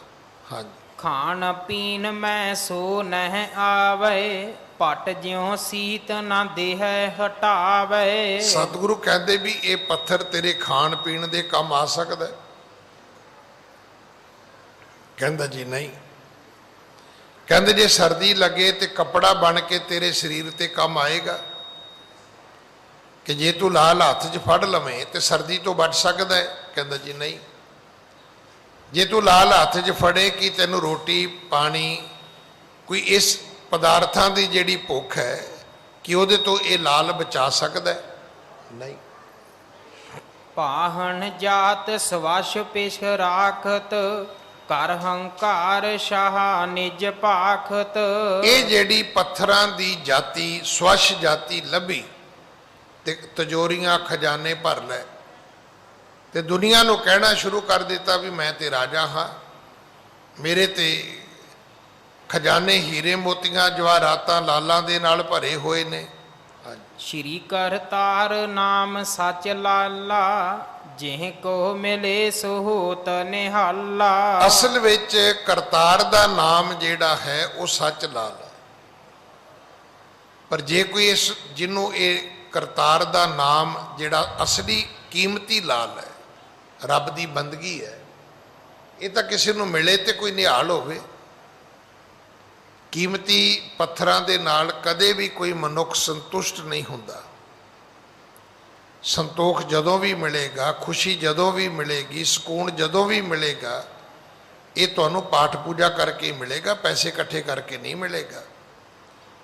ਇਹ ਤਾਂ ਸੱਚ ਹੈ ਕਿ ਜਲ ਮੈਂ ਅਗਨ ਉਠੀ ਅਧਕਾਏ, ਜਿਵੇਂ ਜਿਵੇਂ ਪੈਸੇ ਆਉਣਗੇ ਉਵੇਂ ਉਵੇਂ ਤ੍ਰਿਸ਼ਨਾ ਵਧਣੀ ਸ਼ੁਰੂ ਹੋ ਜਾਏਗੀ। ਵੇਖੋ ਨਾ, ਜਦੋਂ ਸਾਡੇ ਕੋਲ ਪੈਸੇ ਨਹੀਂ ਤੇ ਆਪਾਂ ਦਰਬਾਰ ਸਾਹਿਬ ਜਾ ਕੇ ਸਰੋਵਰ ਦੀਆਂ ਪ੍ਰਕਰਮਾਂ ਵਿੱਚ ਸੌਂਦੇ ਸੀ। ਹੌਲੀ ਹੌਲੀ ਉੱਥੇ ਸਰਾਵਾਂ ਬਣਨ ਲੱਗੀਆਂ ਸੀ ਕਿ ਜੀ ਅਸੀਂ ਵੀ 500 ਰੁਪਈਆ ਦੇ ਦਿਆਂਗੇ। ਜਦੋਂ 500 ਰੁਪਈਆ ਆ ਗਿਆ ਤੇ ਸਰਾਵਾਂ ਦੇ ਕਮਰੇ ਵੀ ਲੱਭ ਗਏ।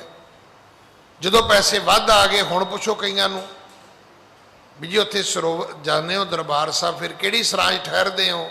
ਨਹੀਂ ਨਹੀਂ, ਅਸੀਂ ਤਾਂ ਹੋਟਲ 'ਚ ਠਹਿਰਦੇ ਹਾਂ। ਉਹ ਹੋਟਲ 'ਚ ਤੁਹਾਨੂੰ ਪੈਸੇ ਲੈ ਕੇ ਜਾਂਦੇ ਨੇ, ਹੈਗੇ ਤੇ ਤੁਸੀਂ ਸਰੋਵਰ ਦੀਆਂ ਪ੍ਰਕਰਮਾਂ 'ਚ ਹੀ ਸੌਣ ਵਾਲੇ ਹੋ। 4 ਪੈਸੇ ਆ ਗਏ ਤੇ ਹੋਟਲ ਪਹੁੰਚ ਗਏ। ਤੇ ਸੱਚ ਇਹ ਵੀ ਜਦੋਂ ਪ੍ਰਕਰਮਾਂ 'ਚ ਸੌਂਦੇ ਸੀ, ਉਹ ਫਰਸ਼ ਧੋਣ ਵਾਲੇ ਰਾਤੀ 4 ਵਜੇ 2-2:30 ਵਜੇ 3 ਵਜੇ ਠਾ ਦਿੰਦੇ ਸੀ। ਮਹਾਰਾਜ ਦੇ ਦਰਸ਼ਨ ਵੀ ਹੋ ਜਾਂਦੇ ਸੀ, ਅੰਮ੍ਰਿਤ ਵੇਲਾ ਵੀ ਸੰਭਾਲਿਆ ਜਾਂਦਾ ਸੀ। ਤੇ ਹੋਟਲ 'ਚ ਕੌਣ ਠਾਏਗਾ 9 ਵਜੇ ਤੋਂ ਪਹਿਲਾਂ? ਏਸੀ ਚੱਲਦੇ ਨੇ, ਕੰਬਲਾਂ ਦੀਆਂ ਬੁਕਲਾਂ ਮਾਰੀਆਂ ਨੇ। ਹੁਣ ਚਾਲੇ ਥੇ ਹਰ ਮਿਲਣ ਕੋ ਬੀਚੇ ਅਟਕਿਓ ਚੀਤ, ਗਏ ਸੀ ਰੱਬ ਦੇ ਘਰ ਤੇ ਵੜ ਗਏ ਜਾ ਕੇ ਹੋਟਲ ਵਿੱਚ। ਤੇ ਹੋਟਲ ਵਿੱਚ ਗਏ ਤੇ ਫਿਰ ਅਗਲਿਆਂ ਨੇ ਦੱਸਿਆ ਵੀ ਹੈ ਵੀ ਆਹ ਤੇ ਆਈਟਮਾਂ ਸਾਡੀਆਂ ਜੀ, ਇਹਨਾਂ ਦੇ ਵਿੱਚ ਤਾਂ ਸਾਡੀ ਬੜੀ ਸਪੈਸ਼ਲਿਸਟੀ ਹੈ। ਆਹ ਦਹੀਂ ਭੱਲੇ ਖਾ ਕੇ ਵੇਖੋ ਜੀ, ਆਹ ਚਿਕਨ ਕਬਾਬ ਖਾ ਕੇ ਵੇਖੋ ਜੀ, ਆਹ ਵੇਖੋ ਜੀ ਨਵੀਂ ਬਾਰ ਬਣਾਈ ਹੈ ਜੀ, ਆਹ ਨਾਚ ਗਾਣਾ ਸੁਣ ਕੇ ਵੇਖੋ ਜੀ। ਕਿੱਧਰ ਦੇ ਕਿੱਧਰ ਹੀ ਚਲੇ ਗਏ, ਚੱਲੇ ਕਿੱਧਰ ਨੂੰ, ਤੁਰੇ ਕਿੱਧਰ ਨੂੰ, ਪਹੁੰਚੇ ਕਿਤੇ ਪਹੁੰਚ ਕੇ ਜਾ ਕੇ। ਸਤਿਗੁਰੂ ਕਹਿਣ ਲੱਗੇ, ਸੁਣ ਸਾਲਸ ਰਾਏ ਸ਼੍ਰੀ ਕਰਤਾਰ ਨਾਮ ਸੱਚ ਲਾਲਾ, ਜੇ ਕੋ ਮਿਲੇ ਸੋ ਹੋਤ ਨਿਹਾਲਾ। ਇਹ ਨਾਮ ਜਿਹਨੂੰ ਮਿਲੇਗਾ ਉਹ ਨਿਹਾਲ ਹੋਏਗਾ, ਬਾਕੀ ਕੋਈ ਨਹੀਂ ਹੋਏਗਾ। ਬਾਕੀ ਤੇ ਦੁਨੀਆ ਦੇ ਰੰਗ ਤਮਾਸ਼ੇ ਨੇ, ਅੱਖੀਂ ਦੇਖ ਨਾ ਰੱਜੀਆਂ ਬਹੁ ਰੰਗ ਤਮਾਸ਼ੇ। ਅੱਖਾਂ ਵੀ ਕਦੇ ਰੱਜੀਆਂ ਨੇ। ਕੋਈ ਸੀਰੀਅਲ ਵੇਖ ਲਓ, ਕੋਈ ਫਿਲਮ ਵੇਖ ਲਓ, ਕਦੇ ਕਹਿੰਦੇ ਮੁੜ ਕੇ ਅੱਖਾਂ ਕਹਿੰਦੀਆਂ ਵੀ ਮੁੜ ਕੇ ਨਹੀਂ ਵੇਖਣੀ, ਵੇਖਣ ਤੋਂ ਬਾਅਦ ਕਹਿੰਦੀਆਂ ਵੀ ਹਰ ਐਤਵਾਰ ਨਾ ਆਇਆ ਕਰੀਏ ਆਪਾਂ। ਇੱਕ ਵਾਰੀ ਸਿਨੇਮੇ ਚਲੇ ਜਾਓ ਤੇ ਕਦੇ ਮੁੜ ਕੇ ਤੁਸੀਂ ਨਹੀਂ ਕਹੋਗੇ ਮੁੜ ਕੇ ਨਹੀਂ ਜਾਣਾ। ਤੁਸੀਂ ਫਿਰ ਕਹੋਗੇ ਵੀ ਆਪਾਂ ਯਾਰ ਇਹ ਤੇ ਪ੍ਰੋਗਰਾਮ ਬਣਾ ਹੀ ਲਈਏ, ਇੰਨੇ ਬਹਾਨੇ ਇਕੱਠੇ ਹੋ ਕੇ ਤੇ ਆਪਾਂ ਆ ਜਾਇਆ ਕਰਾਂਗੇ। ਰੰਗ ਤਮਾਸ਼ਿਆਂ ਨੇ ਤੁਹਾਨੂੰ ਰੁਕਣ ਨਹੀਂ ਦੇਣਾ। ਸੰਤੋਖ ਜਦੋਂ ਵੀ ਆਏਗਾ ਪਰਮੇਸ਼ਰ ਦੀ ਭਗਤੀ ਬੰਦਗੀ ਤੋਂ ਆਏਗਾ।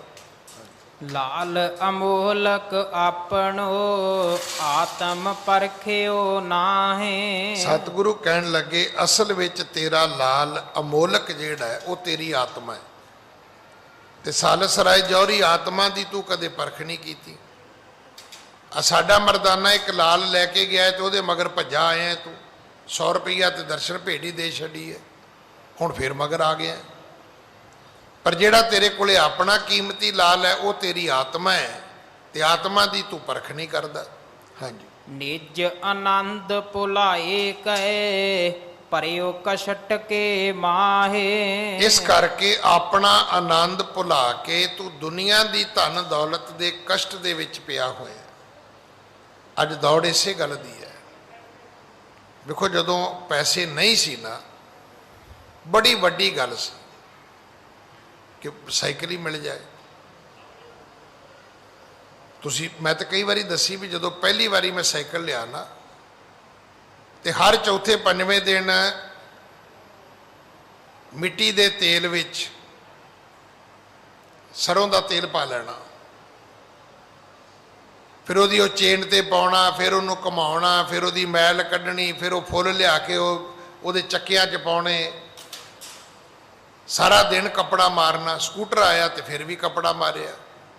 ਹੁਣ ਜਦੋਂ ਦੀ ਕਾਰ ਆਈ ਉਦੋਂ ਦੇ ਕੱਪੜਾ ਵੀ ਨਹੀਂ ਕਦੇ ਮਾਰਿਆ। ਜੋ ਖੁਸ਼ੀ ਉਹਦੀ ਸੀ। ਜਦੋਂ ਕਿਸੇ ਆਦਮੀ ਨੇ ਪਹਿਲੀ ਵਾਰੀ ਪੱਕਾ ਭਾਵੇਂ ਇੱਕ ਕਮਰਾ ਵੀ ਪਾਇਆ, ਜੋ ਉਹਨੂੰ ਉਹ ਖੁਸ਼ੀ ਮਿਲੀ ਮੁੜ ਕੇ ਕੋਠੀਆਂ ਪਾ ਕੇ ਨਹੀਂ ਮਿਲੀ। ਕੋਠੀ ਪਾ ਕੇ ਤੇ ਫਿਰ ਇਹੀ ਹੋਇਆ ਵੀ ਚਲੋ ਜਿੰਨੇ ਕੁ ਪੈਸੇ ਹੈਗੇ ਉਨੀ ਕੁ ਬਣਾ ਲੈਨੇ ਆ, ਤੇ ਜਦੋਂ ਹੋਰ ਆ ਜਾਣਗੇ ਫਿਰ ਗੁਆਂਢੀਆਂ ਵਰਗੀ ਬਣਾਵਾਂਗੇ। ਚੱਲ ਬਸ ਪੈ ਗਿਆ 84 ਦੇ ਚੱਕਰ 'ਚ। ਇਹ ਨਾ ਨਿਕਲਿਆ ਕਦੇ। ਜਦੋਂ ਕਾਰ ਲਈ ਕਹਿੰਦਾ ਚਲੋ ਇੱਕ ਵਾਰੀ ਲੈ ਲੈਨੇ ਆ, ਮੁੜ ਕੇ ਜਦੋਂ ਪੈਸੇ ਵਾਹਵਾ ਹੋਏ ਫਿਰ ਕਹਿੰਦਾ ਗੁਆਂਢੀਆਂ ਨੂੰ ਨਵੀਂ ਲਿਆਵਾਂਗੇ। ਉਹ ਕਾਰ ਦੀ ਖੁਸ਼ੀ ਕੋਈ ਨਹੀਂ, ਕੋਈ ਖੁਸ਼ੀ ਨਹੀਂ। ਸਤਿਗੁਰੂ ਪਿਤਾ ਮਹਾਰਾਜ ਕਹਿਣ ਲੱਗੇ ਆਪਣਾ ਆਨੰਦ ਭੁਲਾਏ ਕੈ ਪਰਿਓ ਕਸ਼ਟ ਕੇ ਮਾਹੇ। ਤੂੰ ਤੇ ਸਾਲਸ ਰਾਏ ਕਸ਼ਟ ਵਿੱਚ ਪੈ ਗਿਆ। ਤੇਰਾ ਆਪਣਾ ਆਨੰਦ ਸੀ, ਤੂੰ ਗਵਾ ਲਿਆ। ਬਸ ਕੀਮਤੀ ਲਾਲ ਵੇਖਿਆ ਉਧਰ ਨੂੰ ਹੀ ਤੁਰ ਪਿਆ। ਹਾਂਜੀ। ਸਾਲਸ ਬੂਝੈ ਕੌਣ ਤੂੰ ਕਹਾਂ ਤੁਮਾਰਾ ਦੇਸ਼। ਹੁਣ ਸਾਲਸ ਰਾਏ ਜੌਹਰੀ ਪੁੱਛਦਾ ਹੈ ਵੀ ਤੁਸੀਂ ਹੈ ਕੌਣ ਹੋ, ਤੁਹਾਡਾ ਦੇਸ਼ ਕਿਹੜਾ ਹੈ, ਆਏ ਕਿੱਥੋਂ, ਚੱਲੇ ਕਿੱਧਰ ਜੇ। ਹਾਂਜੀ। ਕਹਾਂ ਜਾਓਗੇ ਸੰਤ ਜੀ ਕੌਣ ਆਪ ਕੋ ਬੇਸ। ਕਹਿਣ ਲੱਗਾ ਮੈਨੂੰ ਇਹ ਤੇ ਸਮਝ ਆ ਗਈ ਕਿ ਤੁਸੀਂ ਵਪਾਰੀ ਨਹੀਂ ਸੰਤ ਹੋ, ਪਰ ਇਹ ਤੇ ਮੈਨੂੰ ਦੱਸੋ ਵੀ ਤੁਹਾਡਾ ਦੇਸ਼ ਕਿਹੜਾ ਹੈ, ਤੁਹਾਡਾ ਭੇਸ ਕਿਹੜਾ ਹੈ, ਤੁਸੀਂ ਕਿਹੜੇ ਪਹਿਰਾਵੇ ਚੋਂ, ਤੁਹਾਡਾ ਭੇਖ ਕਿਹੜਾ ਹੈ। ਉਦਾਸੀਆਂ ਵਾਲਾ ਹੈ, ਨਿਰਮਲਿਆਂ ਵਾਲਾ ਹੈ, ਬਿਹੰਗਮਾਂ ਵਾਲਾ ਹੈ, ਜੰਗਮਾਂ ਵਾਲਾ ਹੈ, ਜੋਗੀਆਂ ਵਾਲਾ ਹੈ। ਤੁਸੀਂ ਕਿਹੜੇ ਮਤ ਦੇ ਧਾਰਨੀ ਹੋ, ਮੈਨੂੰ ਵੀ ਦੱਸੋ, ਮੇਰੇ ਤੇ ਵੀ ਕਿਰਪਾ ਕਰੋ। ਸੋ ਅੱਜ ਸਮਾਂ ਸਮਾਪਤ ਹੈ। ਸਤਿਗੁਰੂ ਕਿਰਪਾ ਕਰਨ। ਅਗਲੀ ਕਥਾ ਆਪਾਂ ਕੱਲ ਗੁਰੂ ਕੀ ਗੋਦ ਵਿੱਚ ਬੈਠ ਕੇ ਸੁਣੀਏ। ਭਾਈ ਲਾਲੋ ਜੀ ਦੇ ਜਨਮ ਦਿਹਾੜੇ ਨੂੰ ਸਮਰਪਿਤ ਸਮਾਗਮ ਹੈ। ਆਪ ਸਾਰਿਆਂ ਨੂੰ ਭਾਈ ਲਾਲੋ ਜੀ ਦਾ ਇਹ ਜੋ ਜਨਮ ਦਿਹਾੜਾ ਮਨਾਇਆ ਜਾ ਰਿਹਾ ਹੈ ਉਹਦੀਆਂ ਲੱਖ ਲੱਖ ਲੱਖ ਲੱਖ ਵਧਾਈਆਂ। ਅੱਜ ਉਹ ਤਰੀਕ ਨਹੀਂ ਹੈ, ਉਹ ਤਰੀਕ ਲੰਘ ਚੁੱਕੀ ਹੈ, ਪਰ ਇਹ ਕਿਉਂਕਿ ਸੰਗਤ ਦਾ ਜੋੜ ਮੇਲਾ ਵੀ ਹੋਣਾ ਚਾਹੀਦਾ ਹੈ, ਇਸੇ ਕਰਕੇ ਅੱਜ ਐਤਵਾਰ ਦਾ ਵਿਸ਼ੇਸ਼ ਸਮਾਗਮ ਇੱਥੇ ਹੋ ਰਿਹਾ ਹੈ। ਅਗਲੇ ਸਮੇਂ ਵਾਸਤੇ ਭਾਈ ਅਮਨਦੀਪ ਸਿੰਘ ਜੀ, ਭਾਈ ਜਗਦੀਪ ਸਿੰਘ ਜੀ ਉਹ ਹਾਜ਼ਰ ਨੇ। ਉਹ ਆਪ ਜੀ ਨੂੰ ਕੀਰਤਨ ਸਰਵਣ ਕਰਵਾਉਣਗੇ। 10 ਵਜੇ ਸਾਰੀ ਸੰਪੂਰਨਤਾ ਹੋਵੇਗੀ। ਵਾਹਿਗੁਰੂ ਜੀ ਕਾ ਖਾਲਸਾ, ਵਾਹਿਗੁਰੂ ਜੀ ਕੀ ਫਤਿਹ।